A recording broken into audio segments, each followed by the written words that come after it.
ꯃꯌꯥꯝꯗꯨ ꯆꯥꯛ ꯏꯁꯤꯡ ꯆꯥꯕ ꯂꯣꯏꯗꯨꯅ ꯗ꯭ꯔꯣꯋꯤꯡ ꯔꯨꯝꯗꯨꯗ ꯂꯩꯔꯤ꯫ ꯂꯩꯌꯣꯜꯁꯨ ꯁꯤꯡꯒꯜ ꯁꯣꯐꯥꯗꯨꯗ ꯐꯝꯗꯨꯅ ꯋꯥꯔꯤ ꯁꯥꯟꯅꯔꯤꯕꯗꯨ ꯇꯥꯗꯨꯅ ꯂꯩ꯫ ꯄꯨꯔꯦꯜꯅ, ꯅꯨꯄꯥ ꯃꯌꯨꯝꯅꯗꯤ ꯀꯔꯤ ꯍꯥꯏꯔꯤꯒꯦ?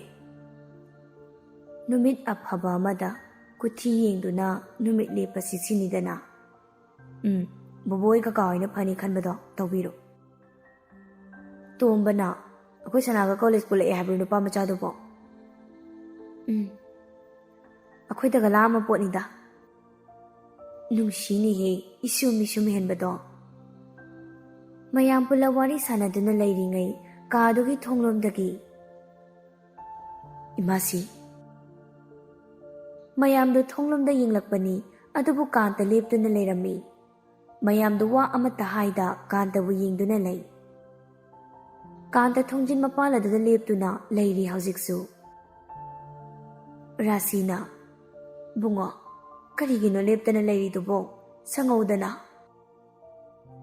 ꯀꯥꯟꯇ ꯉꯁꯤꯗꯤ ꯏꯀꯥꯏꯅ ꯈꯣꯡ ꯊꯥꯡꯖꯤꯜꯂꯛꯏ ꯃꯌꯨꯝꯃꯛꯇꯗ꯫ ꯂꯩꯔꯤꯕ ꯏꯃꯨꯡꯒꯤ ꯃꯤꯁꯤꯡꯗꯨꯗ ꯌꯦꯡꯗꯨꯅ ꯂꯩ ꯃꯆꯥꯕꯨ ꯀꯧꯔꯛꯏ꯫ ꯏꯄꯥꯒꯤ ꯑꯆꯧꯕ, ꯏꯄꯥꯒꯤ ꯁꯅꯥ, ꯕꯕꯥꯁꯤ ꯏꯁꯥꯅ ꯏꯔꯥꯜ ꯂꯩꯔꯦ ꯍꯥꯏꯕ ꯈꯪꯏ꯫ ꯑꯗꯨꯕꯨ ꯏꯆꯥꯁꯤꯡꯒꯤ ꯃꯐꯝꯗ ꯉꯥꯛꯄꯤꯌꯨꯗꯤ ꯍꯥꯏꯔꯔꯣꯏ꯫ ꯑꯗꯨꯕꯨ ꯅꯣꯏꯒꯤ ꯅꯐꯝꯗ ꯕꯕꯥ ꯂꯥꯜꯂꯦ ꯍꯥꯏꯕꯁꯤꯃꯇꯪꯗꯤ ꯍꯥꯏꯖꯒꯦ ꯍꯥꯏꯗꯅ ꯑꯔꯣꯏꯕ ꯑꯣꯏꯅ ꯌꯨꯝꯁꯤꯗ ꯆꯪꯉꯛꯄꯅꯤ꯫ ꯕꯨꯡꯉꯣ, ꯅꯪꯅ ꯍꯥꯏꯔꯤꯁꯤꯕꯨ ꯃꯪꯗꯤ ꯅꯠꯇꯦꯀꯣ?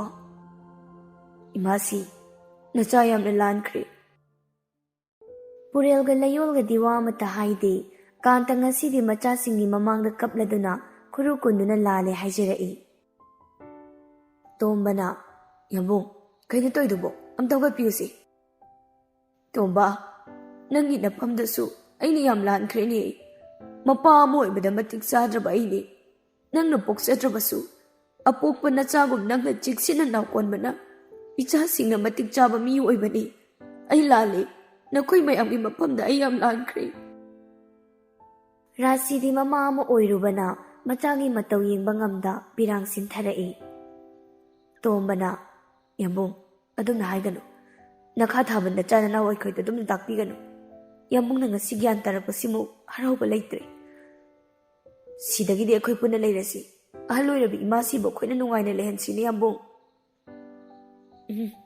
ꯇꯣꯝꯕ, ꯏꯃꯥꯁꯤꯒꯤꯗꯤ ꯅꯈꯣꯏ ꯃꯌꯥꯝꯒꯤ ꯃꯤꯅꯣꯛꯇꯨꯅ ꯃꯤꯅꯣꯛ ꯑꯣꯏꯗꯧꯔꯤꯕꯅꯤ꯫ ꯑꯔꯣꯏꯕ ꯑꯣꯏꯅ ꯏꯆꯥ ꯑꯅꯤꯒꯤ ꯃꯐꯝꯗ ꯑꯩ ꯋꯥꯍꯩ ꯈꯔ ꯍꯥꯏꯔꯝꯒꯦ꯫ ꯑꯆꯧꯕ, ꯏꯄꯥꯅ ꯐꯅ ꯉꯥꯎꯔꯨꯔꯕꯁꯨ ꯐꯅ ꯐꯠꯂꯨꯗ꯭ꯔꯕꯁꯨ ꯀꯣꯟꯅ ꯊꯪꯗ ꯏꯆꯥꯕꯨ ꯅꯨꯡꯁꯤꯕꯗꯤ ꯈꯪꯂꯛꯏ꯫ ꯏꯄꯥꯅ ꯏꯆꯥꯗ ꯍꯥꯏꯈꯤꯕ ꯄꯨꯝꯕ ꯏꯄꯥꯅ ꯂꯥꯜꯂꯦ꯫ ꯁꯅꯥ, ꯏꯆꯥꯗꯤ ꯂꯥꯏꯕꯛ ꯐꯕꯤ ꯑꯣꯏꯌꯨ꯫ ꯏꯄꯥ ꯂꯥꯟꯈ꯭ꯔꯦ꯫ ꯄꯨꯔꯦꯜꯗꯤ ꯀꯞꯁꯨ ꯀꯞꯇꯦ, ꯑꯌꯦꯡꯕ ꯑꯃꯗ ꯌꯦꯡꯗꯨꯅ ꯂꯩ꯫ ꯂꯩꯌꯣꯜꯗꯤ ꯋꯥ ꯉꯥꯡꯗ꯭ꯔꯕꯁꯨ ꯃꯄꯤꯅ ꯏꯆꯣꯠ ꯆꯣꯠꯂꯤ꯫ ꯀꯥꯟꯇꯅ, ꯏꯃꯥꯁꯤ, ꯅꯁꯨꯁꯤꯡꯕꯨ ꯅꯥꯎꯀꯣꯟꯗꯨꯅ ꯀꯨꯏꯅ ꯂꯩꯈꯣꯀꯣ꯫ ꯅꯆꯥ ꯆꯠꯂꯨꯈꯤꯒꯦ꯫ ꯀꯗꯥꯏꯗ ꯆꯠꯇꯧꯔꯤꯕꯅꯣ? ꯀꯥꯟꯇ ꯀꯔꯤꯁꯨ ꯍꯥꯏꯔꯝꯗ ꯌꯨꯝꯗꯨꯗꯒꯤ ꯊꯣꯛꯈ꯭ꯔꯦ꯫ ꯀꯅꯥꯅꯁꯨ ꯃꯥꯕꯨꯗꯤ ꯈꯥꯝꯂꯨꯗꯦ꯫ ꯌꯨꯝꯒꯤ ꯃꯤ ꯄꯨꯝꯅꯃꯛ ꯋꯥꯈꯜꯗꯨ ꯏꯅꯨꯡ ꯅꯨꯡꯉꯥꯏꯍꯧꯗꯦ꯫ ꯄꯨꯔꯦꯜꯁꯨ ꯃꯄꯥꯕꯨ ꯐꯅ ꯁꯥꯎꯅꯤꯡꯂꯕꯁꯨ ꯃꯥꯕꯨ ꯄꯣꯛꯂꯤꯕ ꯃꯄꯥꯅꯤ, ꯀꯔꯤꯒꯤꯗꯤ ꯅꯨꯡꯁꯤꯔꯣꯏ? ꯑꯗꯨꯕꯨ ꯃꯍꯥꯛꯀꯤ ꯊꯃꯣꯏꯗ ꯇꯁꯦꯡꯅ ꯃꯃꯥꯅ ꯍꯦꯟꯅ ꯂꯨꯝꯕꯅ ꯃꯄꯥꯒꯤ ꯃꯔꯥꯜꯁꯤꯡ ꯑꯗꯨ ꯉꯥꯛꯄꯤꯕ ꯉꯝꯒꯗꯕ ꯃꯥꯟꯗ꯭ꯔꯦ꯫ ꯂꯩꯌꯣꯜꯁꯨ ꯏꯅꯨꯡ ꯅꯨꯡꯉꯥꯏꯇꯦ꯫ ꯇꯁꯦꯡꯅ ꯃꯥꯒꯤꯗꯤ ꯑꯄꯣꯛꯄ ꯃꯄꯥꯒꯤ ꯃꯤꯅꯨꯡꯁꯤ ꯑꯁꯤ ꯀꯔꯤꯅꯣ ꯈꯪꯖꯗ꯭ꯔꯕꯅꯤ꯫ ꯄꯨꯔꯦꯜꯗꯤ ꯍꯥꯏꯅ ꯃꯄꯥꯒꯤ ꯃꯤꯅꯨꯡꯁꯤ ꯈꯔꯗꯤ ꯐꯪꯈꯤ ꯑꯉꯥꯡ ꯑꯣꯏꯔꯤꯉꯩꯗ, ꯑꯗꯨꯕꯨ ꯂꯩꯌꯣꯜꯗꯗꯤ ꯇꯥꯏꯌꯣꯟꯅꯔꯕꯅꯤ꯫ ꯏꯃꯨꯡꯗꯨ ꯏꯆꯤꯛ ꯆꯤꯛꯏ ꯉꯁꯤꯗꯤ꯫ ꯃꯦꯔꯤꯅꯥꯒ ꯏꯁꯤꯒꯁꯨ ꯂꯩꯌꯣꯜꯒꯤ ꯃꯅꯥꯛꯇ ꯂꯥꯛꯂꯝꯕꯅꯤ꯫ ꯂꯩꯌꯣꯜꯁꯨ ꯋꯥꯔꯤ ꯁꯥꯟꯅꯅꯤꯡꯕ ꯀꯌꯥ ꯑꯣꯏꯗꯕꯒꯤ ꯏꯁꯤꯒꯤ ꯊꯕꯛꯀꯤ ꯀꯧꯔꯛꯇꯨꯅ ꯃꯣꯏ ꯑꯅꯤꯁꯨ ꯀꯨꯏꯅ ꯂꯩꯔꯝꯗ꯭ꯔꯦ꯫ ꯃꯔꯨ ꯑꯣꯏꯕ ꯋꯥꯔꯤꯁꯨ ꯀꯌꯥ ꯁꯥꯟꯅꯈꯤꯗꯦ꯫ ꯅꯨꯃꯤꯗꯥꯡꯒꯤ ꯃꯇꯝꯅꯤ꯫ ꯔꯥꯁꯤꯗꯤ ꯇꯤꯚꯤ ꯌꯦꯡꯗꯨꯅ ꯂꯩꯕꯅꯤ꯫ ꯂꯩꯌꯣꯜꯒ ꯆꯥꯎꯕꯤꯒꯅ ꯆꯥꯛꯈꯨꯝꯅꯗꯨꯗ ꯄꯨꯔꯦꯜꯒ ꯇꯣꯝꯕꯒꯁꯨ ꯊꯕꯛꯀꯤ ꯃꯇꯥꯡꯗ ꯋꯥꯔꯤ ꯁꯥꯟꯅꯗꯨꯅ ꯂꯩꯕꯅꯤ꯫ ꯔꯥꯁꯤꯅ ꯃꯌꯥꯏ ꯀꯥꯗꯒꯤ ꯄꯥꯈꯠꯄ ꯈꯣꯟꯖꯦꯜꯗ ꯏꯃꯨꯡꯒꯤ ꯃꯤꯑꯣꯏꯁꯤꯡ ꯀꯧꯕ ꯇꯥꯔꯗꯨꯅ ꯂꯣꯏꯅ ꯔꯥꯁꯤꯒꯤ ꯃꯅꯥꯛꯇ ꯂꯥꯛꯏ꯫ ꯄꯨꯔꯦꯜꯅ, ꯀꯩꯗꯧꯔꯦ ꯕꯨꯕꯣ? ꯋꯥꯗꯨ ꯃꯈꯥ ꯇꯥꯈꯤꯗ꯭ꯔꯤ꯫ ꯇꯤꯚꯤꯗ ꯂꯥꯛꯏꯕ ꯄꯥꯎ ꯑꯗꯨꯗ ꯏꯃꯨꯡꯒꯤ ꯃꯤꯑꯣꯏꯁꯤꯡ ꯇꯨꯃꯤꯟ ꯇꯨꯃꯤꯟ ꯂꯩꯅꯈ꯭ꯔꯤ꯫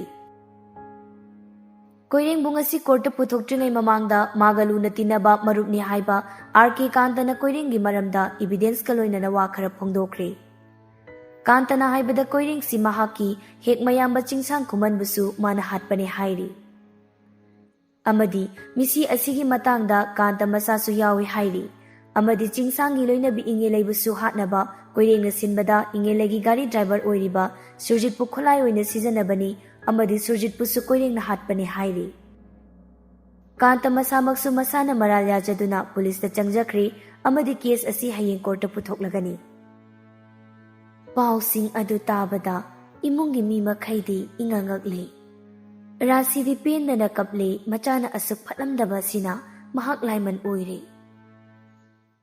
ꯏꯕꯨꯡꯉꯣ, ꯅꯪꯅ ꯇꯧꯔꯝꯂꯤꯕꯁꯤꯡ ꯑꯁꯤꯕꯨ ꯀꯔꯤꯅꯣꯅꯦ? ꯃꯃꯥ ꯑꯃ ꯑꯣꯏꯕꯗ ꯑꯩꯁꯦ ꯃꯇꯤꯛ ꯆꯥꯗ꯭ꯔꯕ ꯑꯣꯏꯔꯦꯀꯣ꯫ ꯏꯆꯥꯕꯨ ꯃꯇꯝ ꯆꯥꯅ ꯋꯥꯔꯛꯄ ꯉꯝꯍꯧꯗꯕ ꯑꯩꯅ ꯂꯥꯟꯕꯅꯤ, ꯑꯩꯅ ꯂꯥꯟꯕ꯫ ꯏꯃꯥꯁꯤ꯫ ꯇꯣꯝꯕ ꯑꯃꯗꯤ ꯆꯥꯎꯕꯤꯅ ꯔꯥꯁꯤꯕꯨ ꯊꯦꯝꯖꯤꯟꯕꯤ꯫ ꯄꯨꯔꯦꯜꯗꯤ ꯏ ꯀꯥꯕ ꯁꯨꯝ ꯍꯦꯟꯒꯠꯂꯤ꯫ ꯇꯥꯔꯤꯕ ꯄꯥꯎ ꯑꯗꯨꯅ ꯂꯩꯌꯣꯜꯁꯨꯅꯤ ꯃꯄꯥꯅ ꯇꯧꯔꯝꯂꯤꯕ ꯊꯕꯛꯁꯤꯡ ꯑꯁꯤꯅ ꯃꯃꯥꯏ ꯍꯥꯏꯒꯠꯇꯨꯅ ꯆꯠꯄ ꯉꯝꯂꯣꯏꯗꯧꯔꯤ꯫ ꯃꯤꯁꯨꯝ ꯍꯦꯟꯕꯒꯤ ꯃꯃꯥꯡꯗ ꯂꯦꯞꯄ ꯉꯝꯒꯗꯕ ꯃꯥꯟꯗꯦ꯫ ꯉꯁꯤꯗꯤ ꯈꯪꯂꯦ ꯂꯩꯌꯣꯜꯁꯨ ꯃꯤꯁꯨꯝ ꯍꯦꯟꯕꯒꯤ ꯕꯕꯥ ꯂꯩꯈꯤꯗꯕꯒꯤ ꯃꯥꯒꯤ ꯕꯕꯥꯒꯤ ꯃꯈꯨꯠ ꯌꯥꯎꯕ ꯑꯃꯗꯤ ꯏꯉꯦꯂꯩꯒꯤ ꯒꯥꯔꯤ ꯑꯦꯛꯁꯤꯗꯦꯟꯗꯁꯨ ꯃꯥꯒꯤ ꯕꯕꯥ ꯆꯦꯟꯅꯔꯝꯂꯦ ꯍꯥꯏꯕ꯫ ꯄꯨꯔꯦꯜꯗꯤ ꯁꯥꯎꯅ ꯃꯥꯒꯤ ꯀꯥꯗ ꯆꯪꯈ꯭ꯔꯦ꯫ ꯔꯥꯁꯤꯗꯤ ꯄꯦꯟꯗꯕ ꯋꯥ ꯀꯌꯥ ꯍꯥꯏꯗꯨꯅ ꯀꯞꯂꯤ꯫ ꯆꯥꯎꯕꯤꯅ ꯊꯦꯝꯖꯤꯜꯂꯤ꯫ ꯇꯣꯝꯕꯁꯨ ꯃꯤ ꯑꯇꯣꯞꯄꯁꯤꯡꯒ ꯄꯥꯎ ꯂꯧꯅꯕ ꯌꯥꯕ ꯂꯧꯅꯗꯨꯅ ꯂꯩꯈ꯭ꯔꯦ꯫ ꯂꯩꯌꯣꯜꯁꯨ ꯃꯥꯒꯤ ꯀꯥꯗ ꯆꯪꯂꯛꯇꯨꯅ ꯍꯤꯛ ꯍꯤꯛ ꯀꯞꯂꯤ꯫ ꯃꯄꯥꯕꯨ ꯋꯥꯔꯧꯕꯅ ꯃꯁꯥ ꯄꯨꯝꯕ ꯊꯜꯂꯤ꯫ ꯍꯟꯗꯛꯇꯤ ꯀꯣꯏꯔꯦꯡ ꯆꯦꯟꯐꯝ ꯂꯩꯇ꯭ꯔꯦ꯫ ꯀꯥꯟꯇꯁꯨ ꯖꯁꯀꯤ ꯃꯃꯥꯡꯗ ꯂꯣꯏꯅ ꯍꯥꯏꯗꯣꯔꯛꯂꯤ꯫ ꯖꯁꯅ ꯀꯣꯏꯔꯦꯡꯕꯨ ꯐꯥꯁꯤ ꯇꯧꯗꯨꯅ ꯍꯥꯠꯅꯕ ꯑꯣꯔꯗꯔ ꯊꯣꯛꯈ꯭ꯔꯦ ꯑꯃꯗꯤ ꯖꯦꯝꯁꯁꯨ ꯅꯨꯄꯤꯁꯤꯡꯕꯨ ꯂꯂꯣꯟꯕꯗ ꯆꯦꯟꯅꯕ ꯃꯔꯝꯅ ꯐꯥꯏꯟ ꯊꯤꯍꯟꯗꯨꯅ ꯆꯍꯤ 15 ꯖꯦꯜꯗ ꯂꯩꯅꯕ ꯂꯥꯎꯊꯣꯛꯂꯤ꯫ ꯑꯃꯗꯤ ꯃꯔꯥꯜ ꯀꯌꯥ ꯂꯩꯔꯕ ꯀꯥꯟꯇꯁꯨ ꯃꯄꯨꯟꯁꯤ ꯆꯨꯞꯄ ꯀꯩꯁꯨꯝꯁꯪꯗ ꯂꯦꯟꯕꯗ ꯇꯥꯈꯤ꯫ ꯀꯥꯟꯇꯒꯤ ꯋꯥꯈꯜꯗ ꯈꯜꯂꯤ, ꯇꯁꯦꯡꯅ ꯃꯥꯕꯨ ꯍꯥꯠꯄꯒꯤ ꯑꯌꯥꯕ ꯄꯤꯔꯝꯂꯕꯗꯤ ꯍꯥꯏꯗꯅ, ꯑꯗꯨꯕꯨ ꯁꯤꯕ ꯍꯥꯏꯕꯁꯤꯗꯒꯤ ꯍꯦꯟꯅ ꯇꯝꯊꯤꯔꯦ ꯃꯍꯥꯛꯇ ꯄꯤꯔꯤꯕ ꯗꯟꯗꯤꯁꯤꯅ꯫ ꯃꯁꯥꯅ ꯇꯧꯖꯔꯨꯕ ꯐꯠꯇꯕ ꯄꯥꯞꯁꯤꯡ ꯑꯗꯨꯅ ꯑꯃꯗꯤ ꯃꯆꯥꯁꯤꯡꯕꯨ ꯅꯨꯡꯁꯤꯕꯒꯤ ꯃꯩꯔꯤꯅ ꯇꯠꯇꯅ ꯑꯣꯠꯄ ꯍꯧꯔꯛꯂꯤ꯫ ꯃꯌꯥꯝꯁꯤꯡ ꯑꯗꯨꯅ ꯀꯣꯛꯇꯛꯇ ꯅꯟꯗꯨꯅ ꯂꯩꯕꯕꯨꯗꯤ ꯁꯤꯈꯤꯕꯅ ꯍꯦꯟꯅ ꯐꯔꯦ ꯈꯜꯂꯤ꯫ ꯀꯣꯏꯔꯦꯡꯒꯤ ꯂꯣꯏꯅꯕꯤꯁꯨ ꯀꯞꯂꯦ꯫ ꯃꯄꯨꯔꯣꯏꯕ ꯑꯃꯗꯤ ꯃꯆꯥꯒꯤ ꯄꯥꯎ ꯑꯁꯤꯅ ꯄ꯭ꯔꯦꯃꯤꯁꯨ ꯀꯥꯟꯅꯗ꯭ꯔꯕ ꯄꯩꯁꯥꯁꯤꯡ ꯑꯗꯨꯕꯨ ꯌꯦꯡꯗꯨꯅ ꯅꯤꯡꯉꯝꯗꯅ ꯀꯞꯂꯤ꯫ ꯉꯁꯤꯗꯤ ꯌꯥꯝꯂꯕ ꯄꯩꯁꯥꯁꯤꯡ ꯑꯁꯤꯅ ꯀꯥꯟꯅꯐꯝ ꯂꯩꯇ꯭ꯔꯦ꯫ ꯏꯉꯦꯂꯩ ꯑꯃꯗꯤ ꯃꯤꯁꯨꯝ ꯍꯦꯟꯕꯗ ꯈꯨꯔꯧ ꯊꯥꯡꯂꯝꯕ ꯄꯨꯝꯕ ꯀꯣꯛꯂꯔꯦ꯫ ꯀꯨꯏꯔꯕ ꯀꯦꯁꯁꯤꯡꯁꯨ ꯑꯃꯨꯛ ꯅꯧꯅ ꯄꯨꯊꯣꯛꯇꯨꯅ ꯃꯄꯨꯔꯣꯏꯕꯒꯤ ꯃꯤꯍꯥꯠꯀꯤ ꯃꯇꯥꯡꯗ ꯑꯆꯨꯝꯕ ꯂꯪꯂꯥ ꯄꯨꯊꯣꯛꯄ ꯉꯝꯕ ꯑꯃꯗꯤ ꯀꯣꯏꯔꯦꯡꯕꯨ ꯃꯇꯤꯛ ꯆꯥꯕ ꯗꯟꯗꯤ ꯄꯤꯈꯤꯕ ꯑꯁꯤꯅ ꯃꯃꯥ ꯃꯆꯥꯒꯤ ꯑꯅꯧꯕ ꯃꯉꯥꯜ ꯑꯃ ꯄꯤꯕꯤꯔꯦ꯫ ꯏꯁꯣꯔꯅ ꯏꯉꯦꯂꯩꯒꯤ ꯋꯥꯔꯝꯕ ꯋꯥꯈꯜꯁꯨ ꯃꯥꯡꯍꯟꯈ꯭ꯔꯦ꯫ ꯃꯤꯁꯨꯝ ꯍꯦꯟꯕꯒꯤ ꯆꯤꯡꯅꯕ ꯄꯨꯝꯕꯁꯨ ꯀꯣꯛꯂꯦ꯫ ꯑꯁꯨꯝꯅ ꯊꯧꯗꯣꯛ ꯀꯌꯥꯅ ꯌꯣꯝꯂꯕ ꯍꯞꯇꯥꯗꯨꯃ ꯍꯧꯈ꯭ꯔꯦ꯫ ꯅꯨꯄꯤ ꯃꯌꯨꯝ ꯑꯣꯏꯔꯤꯕ ꯂꯩꯌꯣꯜ ꯍꯣꯏꯅꯁꯨ ꯋꯥ ꯍꯧꯗꯣꯔꯛꯄ ꯉꯝꯗꯦ ꯀꯥꯟꯇꯅ ꯇꯧꯔꯝꯂꯤꯕ ꯊꯕꯛꯁꯤꯡ ꯑꯁꯤꯅ꯫ ꯂꯩꯌꯣꯜꯁꯨ ꯃꯆꯤ ꯃꯆꯤ ꯎꯪꯗꯨꯅꯇ ꯂꯩꯔꯦ꯫ ꯋꯥ ꯀꯌꯥ ꯉꯥꯡꯈꯤꯗ꯭ꯔꯦ꯫ ꯏꯃꯨꯡꯒꯤ ꯃꯤꯁꯤꯡꯁꯨ ꯄꯥꯈꯠꯅꯔꯦ ꯍꯥꯟꯅꯒꯤ ꯃꯇꯧꯒꯨꯝꯅ ꯑꯃꯨꯛ ꯇꯧꯔꯛꯂꯗ꯭ꯔꯥ ꯈꯟꯗꯨꯅ꯫ ꯃꯦꯔꯤꯅꯥ ꯑꯃꯗꯤ ꯏꯁꯤꯅ ꯁꯤꯟꯗꯨꯅ ꯉꯁꯤꯒꯤ ꯅꯨꯃꯤꯠꯇ ꯂꯩꯌꯣꯜꯕꯨ ꯃꯤꯁꯨꯝ ꯍꯦꯟꯕꯒ ꯎꯅꯗꯨꯅ ꯋꯥꯔꯤ ꯁꯥꯅꯍꯟꯒꯗꯣꯔꯦ꯫ ꯂꯩꯌꯣꯜꯒꯤ ꯀꯥꯗꯅꯤ꯫ ꯂꯩꯌꯣꯜꯗꯤ ꯆꯠꯂꯣꯏ ꯍꯥꯏꯗꯅ ꯀꯟꯅ ꯍꯥꯏ꯫ ꯃꯃꯥꯟꯅꯕꯤ ꯑꯅꯤꯁꯤꯅ ꯂꯩꯌꯣꯜꯕꯨ ꯊꯦꯝꯃꯤ꯫ ꯃꯦꯔꯤꯅꯥꯅ, ꯅꯠꯇꯦ, ꯆꯦꯟꯕꯁꯤꯕꯨ ꯐꯥꯒꯤꯔꯣꯕ? ꯅꯪ ꯈꯜꯂꯤꯗꯣ ꯀꯩꯅꯣ? ꯃꯤꯁꯨꯝ ꯍꯦꯟꯕ ꯅꯨꯄꯤ ꯀꯣꯏꯗꯦꯁꯨ ꯍꯥꯏꯔꯦꯗꯅ, ꯃꯥꯅ ꯀꯣꯏꯔꯒꯕꯨ ꯀꯩꯗꯧꯕꯩ ꯊꯧꯉꯝ ꯑꯣꯏꯅ ꯈꯪꯉꯣꯏꯗꯣꯏꯅꯣ? ꯑꯩꯉꯣꯟꯗ ꯑꯣꯏꯗꯕ ꯋꯥ ꯍꯥꯏꯔꯛꯀꯗꯕꯁꯨ ꯂꯩꯇꯦ ꯊꯧꯉꯝꯅ꯫ ꯏꯁꯤꯅ, ꯆꯠꯂꯣ, ꯂꯣꯏꯁꯤꯜꯂꯣ ꯊꯨꯅ꯫ ꯃꯤꯁꯨꯝ ꯍꯦꯟꯕꯗꯤ ꯉꯁꯥꯏꯅ ꯉꯥꯏꯔꯒ ꯂꯩꯔꯕꯅꯤ꯫ ꯅꯪꯒꯤ ꯐꯣꯟ ꯅꯝꯕꯔ ꯐꯪꯉꯤ, ꯅꯪꯅ ꯄꯤꯅꯤꯡꯗ꯭ꯔꯕꯅꯤꯅ ꯑꯩꯈꯣꯏꯅꯁꯨ ꯍꯥꯏꯗ꯭ꯔꯦ, ꯑꯗꯨꯅ ꯋꯥꯔꯤꯁꯨ ꯁꯥꯟꯅꯗ꯭ꯔꯦ꯫ ꯃꯤꯁꯨꯝ ꯍꯦꯟꯕꯅꯗꯤ ꯅꯪꯒ ꯋꯥꯔꯤ ꯁꯥꯟꯅꯅꯤꯡꯗꯅꯅꯦ ꯃꯦꯔꯤꯅꯥ ꯏꯕꯥꯅꯤꯗ ꯍꯥꯏꯔꯛꯏꯁꯦ ꯌꯥꯝ ꯀꯨꯏꯔꯕꯅꯤ꯫ ꯑꯩ ꯌꯥꯝ ꯏꯀꯥꯏꯔꯦ꯫ ꯃꯥꯒꯤ ꯃꯃꯥꯡꯗ ꯑꯩ ꯂꯦꯞꯄ ꯉꯝꯒꯗꯕ ꯃꯥꯟꯗꯦ꯫ ꯃꯣꯏꯒꯤ ꯏꯃꯥꯅꯁꯨ ꯑꯩꯕꯨ ꯀꯩꯁꯨ ꯄꯥꯝꯂꯝꯃꯣꯏꯌꯦ꯫ ꯁꯅꯥ, ꯅꯪꯅ ꯄꯪꯈꯟꯗ ꯈꯟꯖꯤꯜꯂꯤ꯫ ꯂꯣꯏꯈ꯭ꯔꯕ ꯋꯥꯔꯤꯗꯨꯗ ꯁꯨꯝ ꯈꯟꯗꯅ ꯂꯩꯔꯅꯨꯕ꯫ ꯐꯠꯇꯕ ꯃꯤꯅ ꯐꯠꯇ꯭ꯔꯁꯨ ꯅꯪ ꯐꯔꯤ, ꯅꯣꯏꯒꯤ ꯏꯃꯨꯡꯒꯤ ꯃꯤꯈꯩ ꯂꯣꯏ ꯐꯔꯤꯁꯤꯗꯤ꯫ ꯏꯁꯤꯅ, ꯉꯁꯤꯗꯤꯅꯦ ꯐꯅꯦꯛꯁꯤ ꯑꯣꯏꯅ ꯁꯦꯠꯂꯣ꯫ Sasa loshaloba mina ngairisi kuimankreba. Mamanabi anisina layolbu loshilhanduna layol hoigi surok machin phawba thindokpirai. Mishum henbasu layol tholakpa ubada nokphet tawduna garigi thongdo hangdokpirai layol kakhatuna phammi. Merinana Mishum henba imanabi se kapan bayawi ko. Isina ngasidi wari phazan sanarau ko. Mishum henba nokphet tawi. Nuwani na mabu puthokpirakpagi thagachari. Chalukige. Saunarun ko na ba niya luhong bacha to yung ailera ba ni Kokoy? Merinagi wado da Mishum henbado nokphet tawramaga gari do ichik-chikpa mafam amada thawrakli. Mafamdo yawaduna khami anido pungkhay mo gari tongminaduna lakpado wa amata ngangnadi. Mishum henbana hana kumtharaktuna layolbu kumtharao haibagum garigi thongdo hangdokpirai. Layol sa kumtharaktuna leplaga lay. Mishum henba garigi thongdo thingjilamlaga khamliba garidogi mamangwaida leptuna tumina ngaihak lay. Aduga layolda munna yenglaktuna wa haiba haurai. Mishum henbana nanga matam khara laplana layruba ay lale layol. Layol itap-tap na kumlai. Ay ifamda nang nalankiba layti. Mishum henba atamay hay gano. Ay nakhali nanga sumloy na dun na layrabadi nang musoy na awaba chaiting piga trahay dana. Thokliba singa se hana khomjin tasin maloy bangay bani. Ay thongam na tambadagi khangki nang na hospital da lakpada ay na nupi magalayram thingnay hayba. Ay nang mawari sanagi haybadi khanki. Aduba ay ngamkidi layon. Nang na university na lamba numito madumadi ay khangi. Laywal mana university da laambagi wasi Canada so haidribani. Mishum henbana khangya hairakpaduna Mishum henbada khangi nginglai. Numito wanglay maga iga nangi maramda wari sanarambani. Mana nangi maramda hangbadagi ay sumangonda libani. Wanglay maso ay gatinaba marupni. Nangna khalibado yam lale haiba aina khangamasu ay singdoklaroi khanki layon. Maramdi nang naibulana khanduna chatkibaduna nangi sulambi masemlasano khali. Ay galoinabada nang yam wagani. Nang mudi aina wahan mapamkhidi. Aduna matamduda aina nangbu khamkhidabani. Nang namay layduna chatkiba ay uhawi. Aduba ay tukmina laykibani. Asukoy ba chahise nang mudi aygi thamoyda laybana ay nangi wakhalda angawba haibado oikibani. Isorna aygi awabasi ubiduna nangayga magthingnali ay haifam khangdana haraukibani layol. Layol di miluani dagi mapi sinthaba hauраklabani. Phongdokidrabasu ayna nangbudi thamoy singna nungsi. Kauzage isu nangbu sana nangaygi thamoygi mapu oibiyu. Nangbu ayna punsigi thadokloy. Layol Mishum henbagi manakta changsinduna Mishum henbabu chetna konsinduna kaplay. Ay sulali ayna chumba khangdana nangbu lana khaluri. Ay sunangbu nungsiye Mishum henba. Mishum henbasu layolbu konsinbirai. Nangi babado aygi babana. Wado mapung phaan kidri Mishum henbana magi makhatuna layolgi chimbalda thammi. Yari haukraba waridi loikrasano. Anido ngasidi amagagi thamoygi wa khangnari pendaba warauba pumbasu kokle ngasidi. Layol su Mishum henbagi mathadagi tholaktuna leptuna lay. Mishum henbana hojiksu nangi phone number aingonda piba yadribo. Aingonda nangi number yawi ay call tawrake. Layol na Mishum henbagi number duda call tawsili. Mishum henbasu layolgi number du save tawsili. Inge lagi call lakpaduna Mishum henbasu paikhatli. Thoiba nangbu kai lege. Mishum henba wa lotlude adum hairai. Layol ga layi ma. Ima location tharake punna lakminaw. Mishum henbana wa haiba nangdringai inge layna call do kakhi.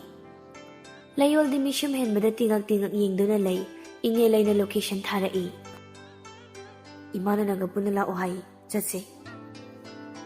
Tasengna layol ingelay khawtak chai fajana kauna ngangnabasi tawdri. Kashi tawi pakat kano lao. Anidu ingelayna location tharaiba mafamduda lakli. Mafamdu ichaw chawna thari chanura kansi sanglen. Mishum henbaga layol gadu akoibaduda ngayhak yengi. Mishum henbasu khalli mamana mafamsida kauribasi karigino haidana. Mamada call tawge tawbaga ingelay getudagi tholai. Noi laedana lao manung changasi. Ingelay layolgi managda changsinduna nungsina kaurai. Sana imanasu sana haina kaugi. Nangi ima Purnimado aigidi nungshiba marupni. Manu nungsina thonbiramba sana haiba mingse. Imanasu imauda kaugi ko imagi sana. Layol ngasidi mabungning inung nungshikre ingelayna adumna imagi sana haiduna kaurakpadu thamoida pali. Layol sumapi taduna kaple ingelaygi makhong soktuna khurumi. Ima aigidi apokpi imasu nauna kainakre. Ngasidagi imabu aina aibu apokpi ipatune aina khanjage ko. Nachabu nungsibiyo ima. Ingelay sukaptuna mamawbu hugatpiduna mamawbu konchinbi layolgi makokta nungsina nambi. Imamni khaloi. Iman iyeg poksaba icha ningolne khana thamgadoribani. Hojikti karigi wagani ichagidamak ima lairibasidi. Mishum henbasu mamaga layolgagi matawsingduda mathamoy penjaba haibada oirami. Lao manungda changsi. Ngasidi kanano may imana masakhangan ge thoiba. Ingelay na machaga mamawga bupuduna mana mang thaduna room amada changlai. Lambida nupi kharasu makoyna changkhibadu yengduna lehawi. Room amagi mamangda mamana leptuna thong hangdoi. Manungda phamduna leiramba nupiduna yenglakpada Mishum henbaga michanai. Mishum henba masado karino maphawjai. Leiramliba nupidu chinglemna phajai adubu maithongdudi imak maksili. Nupiduna harauna kaurai. Ingelay nang oire lao chango kuiri mafamsida lakhidaba nangdi. Makoy ahumak roomduda changlai nupiduna sida phamusi angangsing kana kanano. Ingelay hoisu thariba phamduda phamthai ingelayna ichagi mawgani kalpana. Mishum henbasu mamana kalpana haibaduda kalpanada yenglakpani. Aduga kalpana su mishum henbada yenglai. Khangaude kalpana mapidu omkhalakpa adubu phajinduna nokmi hairai. Oh ingelay nangi nachanupasidi yamna chawramledana aidi masak khangludre. Phanawana taraktana bhotnarabasu pirangdi sintharakpa leptri. Makutuna thona mapidu taithokjai. Aigi dalakpasidi kari chani. Mishum henbadi kalpanagi mataudu yengduna lay layol suni kalpanada yengi. Chararoi lao aigi naksida phamulause. Kalpanasu ingelaygi nakanda phamtharai. Ingelayna Thoiba sana sida lairibasisu noigi imani khallu. Kalpana lairiba nupi machasi kana mali yengo. Kalpana su layolbu munna yengi. Ingelayna Purnimagi machanupi aigini imau nupi icha Mishum henbagi loinabi oigadoribani. Kalpana ngasi aina nangi nanakta laklibasi aiga ichaga imawgagi yaifa mangon pibiyu haidana lakpani. Kalpanagi kanchilamba thamoi khangson thakre. Oh mana Purnimagi machani haiba. Pike imana noida thamoi sengna bor pike. Thoiba sana namasigi makhong soktuna khurumu. Ingelayna haibadumak tawi Mishum henbaga layolgasu kalpanagi manakta laktuna kalpanagi makhong soktuna khurumi. Mishum henbana Ima, nachasingbo bor pibiyu. Mishum henbagi ima haiba wahaiduda kalpanadagi hikapli. Mama machagi matau yengliba inge laidi Mishum henbana ima haiduna kalpanada kaukibadu mathamoi puba ngamda mamai leithokduna makon thokta pirang sinthaki. Kalpana makut nama na Mishum henbaga layolgagi kokta nanthabi.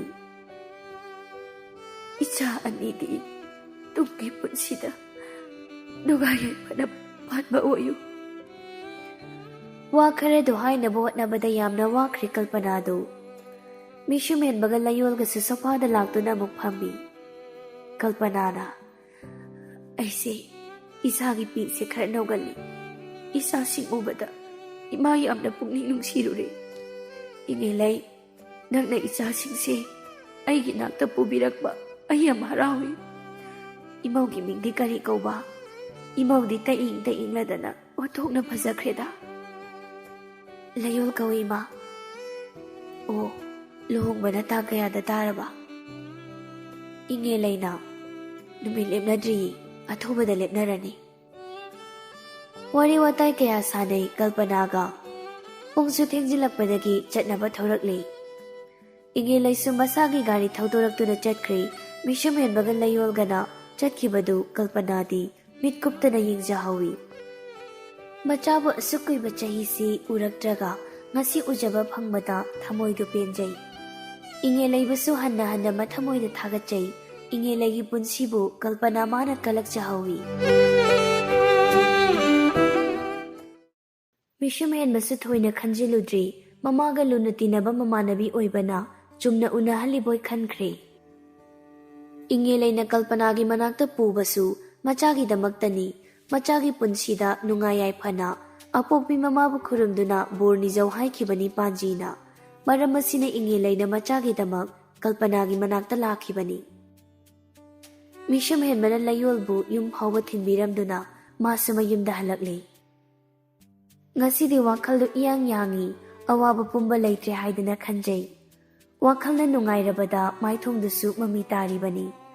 Ingilay su machanupagi makalamba maithongbu ubada mathamoy penjai. Layol su ngasidi haraw leiri. Asumna ingilay su numit aphaba mada layol hoida laktuna rasi amadi chawbiga loinana kuthi yengthokpiruri. Panjina pirakpa numit singi manungda Pairengi mangani panba numitta lepli Mishum henba amadi layol gi luhongba numit.